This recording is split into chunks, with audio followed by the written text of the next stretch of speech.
También recordando hacia el final algunas frases de Francisco que dejó en su pontificado sobre la Tercera Guerra Mundial en marcha, la amenaza de una guerra nuclear, diferentes planteos de alarma que hacía como para poder tender puentes, que justamente de eso se trata el concepto del pontífice, ¿no?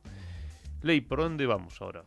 Quiero comenzar con una imagen que van a ver ahora, que también creo que marca un poco, ¿no? Parte del legado que deja Francisco. Y tiene que ver con, bueno, los mensajes que daba y el posicionamiento del Papa Francisco en torno a la cuestión africana. Acá lo vemos al Papa, bueno, esto es una foto de 2019, ¿no? Quienes estén en el streaming van a poder observar la imagen, pero es el Papa besando los pies de uno de los líderes de Sudán del Sur, que sufría, sí, lamentablemente, pero en ese momento una brutal guerra civil en el país, pero le rogó al presidente en ese entonces que aceptara el acuerdo de paz, le besa los pies pidiendo que acepte el acuerdo de paz, y bueno, el presidente africano no podía creer lo que estaba viendo, lo ayuda después a levantarse, Es tremenda la foto, ¿eh? lo abraza y bueno, firma los acuerdos de paz con la oposición sudanesa y empieza un proceso de paz en ese país que, bueno, después tuvo muchos vaivenes. África es realmente un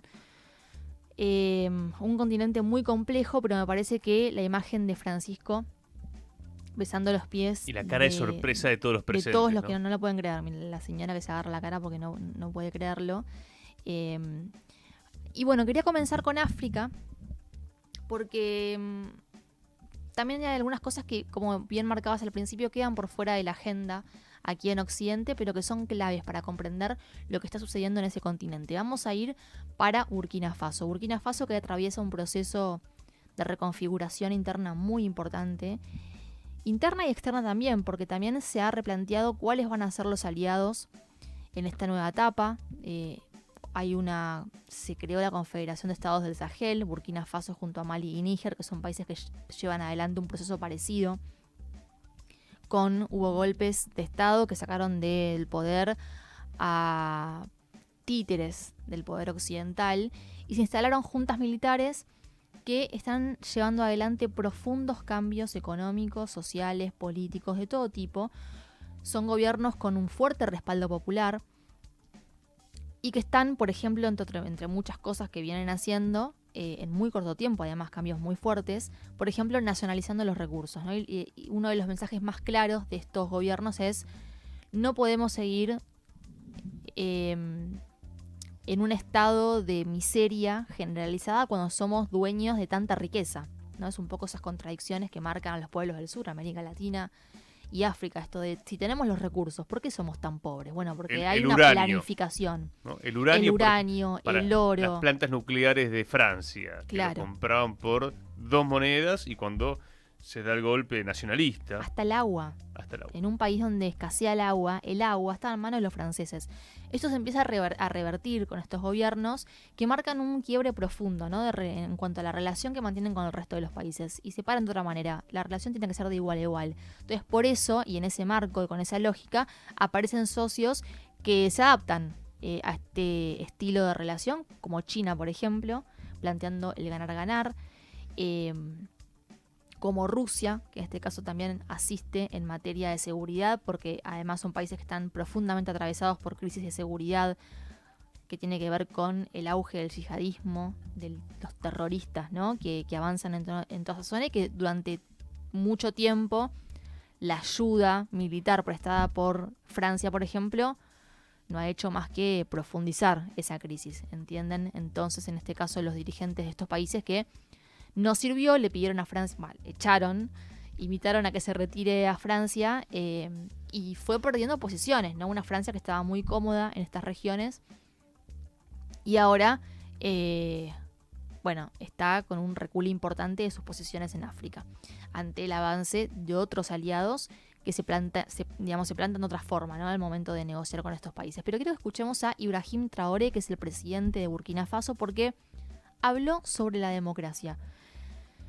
Le preguntaban, bueno, está bien las reformas que se llevan adelante, pero esto no es democracia. Y hubo una respuesta contundente y me parece clave para poder comprender, bueno, este proceso que se da en Burkina Faso y que también se da en los países de alrededor, Mali y Níger, y también empiezan a tener eco en otras partes de una África que es gigante, inmensa, vasta y con un sinfín de conflictos. Pero escuchemos entonces las palabras de Ibrahim Traoré. Nosotros no somos una democracia, somos una revolución progresista y popular. Todo el mundo tiene que entenderlo. Es imposible nombrar un solo país que se haya desarrollado democráticamente. La democracia es solo el final. Hay que pasar por una revolución, y de hecho, estamos en una revolución. ¿Y a quién llamo traidor? A los que están entre nosotros y que siguen trabajando y siendo agentes de las embajadas de los países imperialistas establecidas en Burkina Faso. Algunos han sido detenidos. Seguiremos desenmascarando a otros. Lo repito una vez más, seremos despiadados contra los que creen que pueden interponerse en el camino del desarrollo de nuestra patria. Ahí escuchaban a Traoré que decía, bueno, la democracia va a ser el final. Primero hay que llevar adelante esta revolución. Como ha pasado, todos los países grandes, dijo, en ninguno de entrada, los que hoy son potencia, comenzaron con una democracia, siempre primero hubo una revolución. Y nosotros estamos en esa fase. Con lo cual, al final de la fase va a venir la etapa de la democracia participativa, donde los pueblos van a decidir cuáles van a ser los líderes. Pero un Traoré que además tiene un apoyo popular muy importante y que también le responde a esas democracias liberales, ¿no? Que lo juzgan desde Occidente y que lo tildan de dictador, porque bueno, obviamente no llegó al poder a través de los votos, porque es inviable hacerlo en esas condiciones en estos países africanos, sino que llega al poder con un golpe de Estado que derroca un poder institucional débil, sin apoyo popular, que no llevaba adelante ningún tipo de medida que diera respuesta a las demandas de su pueblo. A ver, democracia es el poder en manos del pueblo, como concepto, ¿no? Es un concepto que viene de la vieja Grecia. Podemos decir que lo que tenemos incluso en Argentina y en América Latina es la posibilidad del sufragio universal. Lo que no significa que hayamos conquistado la democracia popular, ¿no? Que es tener derecho a todos los derechos. Esto que decía Alfonsín, ¿no? En la recuperación democrática o del sufragio, que decía que con la democracia se come, se educa, se Así cura. es. Bueno, son cuestiones que no hemos resuelto, así que vale la pena este debate que nos viene desde África. Y le sumamos a esta noticia que traes de África un archivo del Papa Francisco. Esto es de enero del 2023, donde el Papa Francisco condenaba el colonialismo africano. Escuchamos. È tragico che questi luoghi, in più generale il continente africano, soffrano ancora varie forme di sfruttamento. C'è quel moto che esce dall'inconscio di tante culture, di tanta gente. Africa va sfruttata e questo è terribile. Dopo quello politico si è scatenato infatti un colonialismo economico, altrettanto schiavizzante. Così questo paese ampiamente depredato non riesce a beneficiare a sufficienza delle sue immense risorse. Le habla a Europa, ¿no? Le habla a Europa porque dicen, bueno, el problema son los migrantes. Ah, bueno, pero ¿qué pasó en África? ¿Por qué hay migrantes? Bueno, mensajes profundos, ¿no? Que han calado hondo y en un momento en el que África, por lo menos un sector de los países africanos, está despertando. Se plantea hacer algo diferente, ¿no? Y me parece que es importante ver cómo en países arrasados por la violencia y la miseria, digamos, surgen procesos de transformación. Y bueno, siempre es importante ver eso porque para tomarlo como ejemplo, ¿no? Si lo puede hacer Burkina Faso, si Burkina Faso puede nacionalizar sus recursos, igual que Mali, igual que Níger, y plantarse frente al colonialismo, ¿por qué no puede suceder en Argentina, en América Latina? Parece importante y sobre todo, bueno, retomando además el mensaje del Papa Francisco. Ahora cambiamos de continente. De región. De región nos vamos a ir para Rusia porque, bueno, hubo durante el domingo de Pascua una tregua, ¿no? Decretada por el presidente ruso por el domingo de Pascua, obviamente. Después lo que sucedió es lo que era evidente que iba a pasar, es que no se cumplió. Según dijeron desde el Ministerio de Defensa de Rusia, se registraron un total de 4.900 violaciones del alto al fuego. Después hubo algunas declaraciones por parte de... De parte de Ucrania. Por parte de Ucrania, exactamente. ¿Que sigue atacando con drones? Sigue atacando con drones. Atacó además con misiles de largo alcance. Durante plena tregua, ¿no? Establecida por Putin, y aparte que Ucrania también había respaldado, por lo menos desde lo discursivo. Con lo cual se complejiza muchísimo esta idea que tenía Donald Trump de que él asumía y a los 2 días acababa la guerra. Bueno, evidentemente no tiene la capacidad de Estados Unidos como para determinar el fin de una guerra, pero sí lo que está haciendo, y esto es una continuidad con el gobierno de Biden, es que continúa armando Ucrania, continúa financiando. El discurso de que Ucrania se está quedando, cada vez que viene de Zelensky se lleva de arriba miles de millones de dólares, esa crítica profunda que había cuando Trump era candidato, bueno, ahora sigue siendo lo mismo Zelensky y no hay grandes cambios. Evidentemente, la estrategia demócrata y republicana no varía demasiado. El tema es que, claro, empieza a ceder Zelensky en cuanto a la cuestión de, por ejemplo, el acuerdo de minerales, ¿no?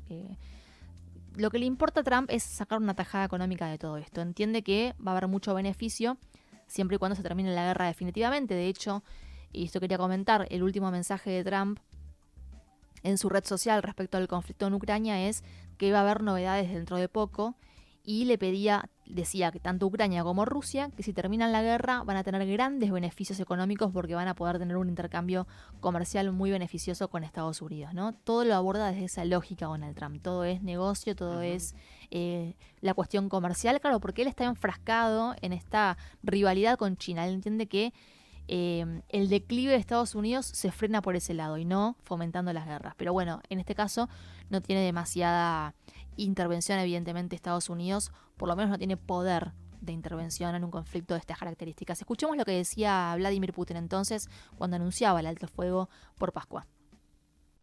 Basándonos en consideraciones humanitarias, hoy a partir de las 18 horas hasta las 0 horas del lunes, la parte rusa anuncia un alto el fuego de Pascua. Ordeno el cese de todas las actividades militares durante este periodo. Asumimos que la parte ucraniana seguirá nuestro ejemplo. Sin embargo, nuestras tropas deben estar listas para repeler posibles violaciones del alto el fuego y provocaciones del enemigo. Sabemos que el régimen de Kiev violó los acuerdos de prohibición de los ataques energéticos más de 100 veces. Por eso estaremos extremadamente atentos y vigilantes para estar listos para una respuesta inmediata. Nuestra decisión sobre el alto el fuego de Pascua mostrará cuán sincera es la disposición de Kiev, su deseo y capacidad de cumplir con los acuerdos y participar en negociaciones pacíficas dirigidas a eliminar las causas profundas de la crisis de Ucrania. Por nuestra parte, siempre hemos estado listos para ello y damos la bienvenida a las aspiraciones de la parte estadounidense, el presidente Trump, nuestros amigos chinos, el presidente de China, los países BRICS y todos los partidarios de una solución pacífica justa de la crisis de Ucrania. Clave lo que dice Putin en varios aspectos. Por un lado, le demuestra a Estados Unidos que a pesar de la voluntad de Rusia, que es el bando que está ganando, que es quien en realidad tiene el poder de imponer condiciones en un alto el fuego, en un acuerdo de paz, lo que dice es, con Ucrania no se puede, o por lo menos con este régimen que está al mando, no se puede, no cumplen. Si hay una aspiración de lograr la paz, bueno, con Zelensky no se va a poder. Eso por un lado. Por otra parte, pone sobre la mesa a otros actores del mundo multipolar. Habla de China, habla de los BRICS, ¿no? Habla de sectores que por el momento, desde la mirada occidental, Europa, Estados Unidos, quedan completamente fuera de la discusión. Y Putin los trae a la mesa. Y no me parece menor cuando se está discutiendo, por ejemplo, las supuestas tropas de paz que van a ir a Ucrania una vez que se llegue a un acuerdo. Tropas que en realidad son de la OTAN, porque son tropas que quiere enviar Francia, Reino Unido, países que son parte de esta alianza que está generando, que es parte de causa del conflicto que vemos en Ucrania. Así que bueno, se terminó de todas maneras la tregua, ya se levantó, continúan las hostilidades, veremos qué novedades hay en el corto plazo. En esta semana, según Trump, va a haber algún anuncio al respecto. Vamos a cerrar con Irán, Estados Unidos y esta reunión que se dio en Roma en la Embajada de Omán, que es el país que está haciendo de mediador entre Estados Unidos e Irán. Yo no sé si tiene algo que ver, pero me impactó, ¿no? Que haya sido en Roma justo el día de ayer. Sí, en Pascuas, porque fue ayer la reunión, ¿no? fue el domingo, sí. No sé Sí. si tiene algo que ver el Papa, ¿no? Pero es como que, ¿por qué en Roma? Bueno, no sé. Esas son cosas que la verdad que No trascienden. no sabría decir por qué Roma. A mí también me llamó la atención. La primera había sido en Omán. En este caso fue en la embajada de Omán en Roma, porque no sabemos. Bien. Allí en Italia. Y bueno, estuvieron reunidos Steve Witkoff, que es el enviado especial de Donald Trump Ajá. para Medio Oriente, y el canciller iraní, Abbas Araghchi. Y acá se puso el foco, por supuesto, en la cuestión de la capacidad nuclear de Irán, ¿no? Que es lo que le preocupa a Estados Unidos. Previamente hubo reuniones entre los enviados de Estados Unidos, de Donald Trump, Witkoff, y algunos hombres importantes del gobierno de Benjamin Netanyahu. Estamos hablando de Ron Dermer, ministro de Asuntos Estratégicos de Israel, y David Barnea, que es director del Mossad. Estuvieron en París en una reunión fuera de agenda con Witkoff, previo a la reunión que tuvo después este Witkoff, con Araghchi. Y ahí lo que marcaban es que para Israel es una cuestión de seguridad nacional que Irán deje de lado la cuestión de las armas nucleares, ¿no? Deje de enriquecer uranio supuestamente para la creación del arma nuclear. Es un objetivo central del gobierno de Netanyahu impedir que Irán obtenga las armas nucleares. Lo cierto es que también hay diferencias en los enviados y en el círculo cercano de Donald Trump sobre cómo abordar la cuestión de Medio Oriente. Están los que son pro-Israel y que buscan confrontar directamente con Irán, y aquellos que dicen, siguiendo la lógica de Trump de no iniciar ninguna guerra, bajar un poco el nivel de tensión y ceder en algunos puntos con Irán para poder establecer un mínimo consenso que permita que se transiten en paz estos años de gobierno de Donald Trump. Vamos a escuchar lo que decía el canciller iraní, Araghchi, sobre esta reunión, y después te voy a contar un poco acerca de la estrategia de los iraníes en este contexto. A ver lo que decía el canciller de Irán. Tenemos la esperanza y esperamos que, en cualquier acuerdo futuro sobre el programa nuclear de Irán, Rusia continúe jugando un papel muy importante. Y estoy muy contento que el señor canciller ruso, Sergei Lavrov, me haya dado tal garantía. En este momento estamos involucrados en conversaciones indirectas con la parte estadounidense, y la razón de esto es clara. Debido a las amenazas de la administración estadounidense, debido a la presión económica sobre Irán, y debido al régimen de máxima presión que se nos ha impuesto. No podemos entrar en negociaciones directas con Washington, pero el camino de la diplomacia sigue abierto y la noción de conversaciones indirectas no es complejo ni extraño. Hemos visto un cierto nivel de seriedad en la primera ronda de conversaciones con Estados Unidos en Omán. Y si están dispuestos a discutir el tema nuclear, y solo el tema nuclear en un conjunto serio de discusiones sin involucrar otros asuntos, entonces podremos avanzar hacia un diálogo constructivo. Bien, solo el tema nuclear decía porque no quería, por ejemplo, que ingresen en las conversaciones el tema del apoyo de Irán a los hutíes o a Hamas o la relación con Hezbollah. Querían hablar específicamente de la cuestión nuclear. Irán propone un acuerdo de 3 fases vinculado, que implicaría reducir la velocidad de enriquecimiento de uranio, siempre y cuando se levanten las sanciones financieras que pesan sobre este país y que están generando realmente problemas económicos en Irán. Pero la estrategia también de Irán es involucrar a socios que también tienen un peso importante a nivel regional, como por ejemplo Rusia y China. En el caso de Rusia, de hecho, Araghchi había estado previo a la reunión, así como Israel, se había reunido Estados Unidos con Israel en París. Bueno, el canciller iraní se había reunido con Putin en Rusia, previo a esta reunión, ¿no? Como que cada uno ahí afianzando esas alianzas súper importantes, y de hecho la reunión del canciller iraní con Putin se dio en el marco de la ratificación del Tratado de Asociación Estratégica de Rusia con Irán, ¿no? Que ratifica el Congreso ruso. No es un dato menor. Y después el canciller iraní anunció que va a viajar a China en medio de este diálogo que se da con Estados Unidos, con lo cual en los próximos días va a estar llegando a Pekín el canciller iraní, que se reunió entonces con Putin y ahora va a estar en China, seguramente reuniéndose con el presidente Xi Jinping, mientras en el medio se dan estas negociaciones con Estados Unidos. Veremos lo que Bien. pasa entonces en estos días. El mundo está cambiando, estamos describiendo día a día, aquí en Punto de Partida, en gráfica, esta multipolaridad que avanza, y vamos a cerrar esta columna de Leila con otro archivo del Papa Francisco. Esto es de marzo del 2022, Ley. Se cumplía más o menos un mes de la operación especial de Rusia sobre Ucrania. Recordemos que la guerra en Ucrania arranca en 2014 con el Euromaidán, con la intervención de los Estados Unidos, de la CIA, de la OTAN, en esta búsqueda del guerrerismo, y el Papa siempre con un mensaje de paz. Escuchemos, 2022, marzo, a un mes de la profundización de la guerra en Ucrania. Extingue el odio, aplaca la vendetta.